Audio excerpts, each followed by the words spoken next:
इलाका चुटकी कभी तो धमाका संजय सम्राट का ही होगा। आ गया बंगाल का 50 साल पुराना जादूगर आ गया।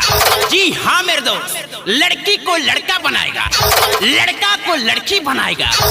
और एक खास बात मेरे दोस्तों, आपके पर्सनल सामान को गायब करके दिखाएगा। तो आइए बिना आपके समय को लेते हुए खेला को चालू करते हैं।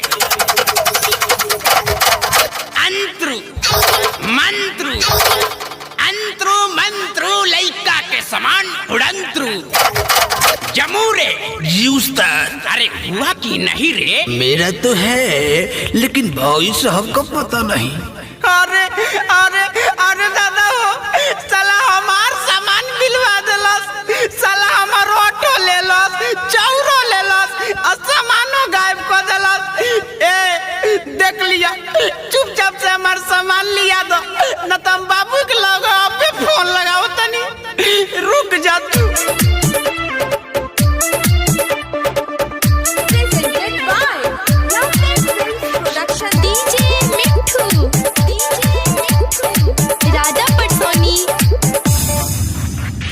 कौन साला मंतर मारती हली, देह के नरजी झारती हली। अरे मरद से मौगा बना देले बा।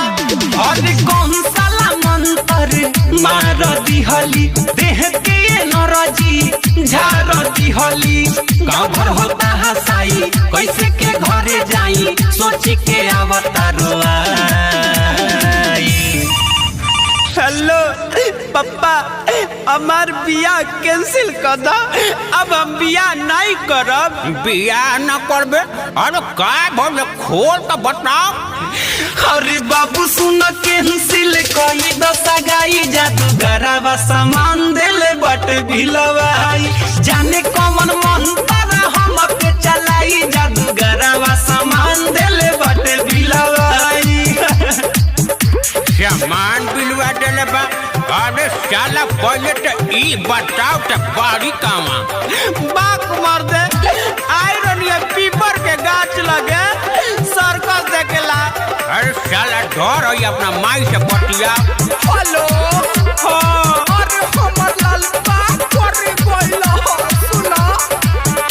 अरे लाल बोला कोइला तू, खाना वो भी ठीक से न खइला तू।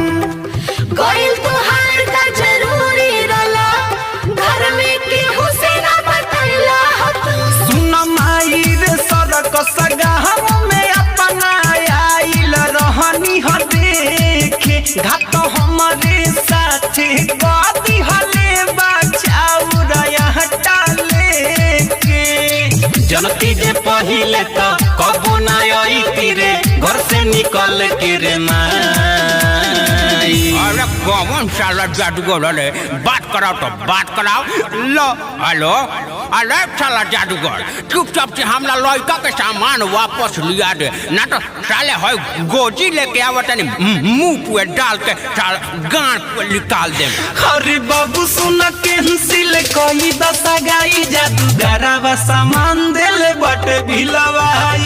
जाने कौन मंत्र हम पे चलाई, जादूगरवा सामान देले बट भिलवाई। अरे हमर बाबू, अरे चुप रहो चुप रहो, हम अबे आवतानी। हमरा लाल के का हो गइल हो? डीजे मिठू, राजा पटसोनी। ए भुटलिया के पापा, हमरा के बाबू लग ले चली ना। आप सुन रहे हैं अमित पटेल की आवाज में। उल्पा माटी चढ़ई हनु हो, मंदिर के घंटा डोलई हनु हो। शादी ना होई तो बई के गो उपाय बटोरे में थपरे बजई हनु हो। अब जातानी हम तो हमारे सब कवनो मजाक उड़ावता, कवनो कहता माउक हमके, कवनो छकवा बनावता। कवना जन्म के तू बदला ले तारी हमसे, जादूगर होई की कसाई। देख लिया जादूगर, जेंगा मरला हुआ कद ना तो ठीक ना होई। उस्ताद लइका के काहे रुआवतनी? लिया ना दियो कुछ सामानवा। अरे साला चुप चुप, साले मारे लगी सब गाँव वाला मिल के मंतर भोर पर गइल बा।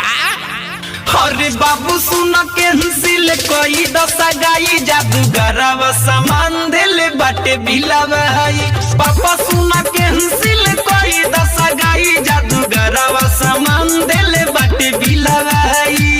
अरे जाए के बिना सामान के रहो।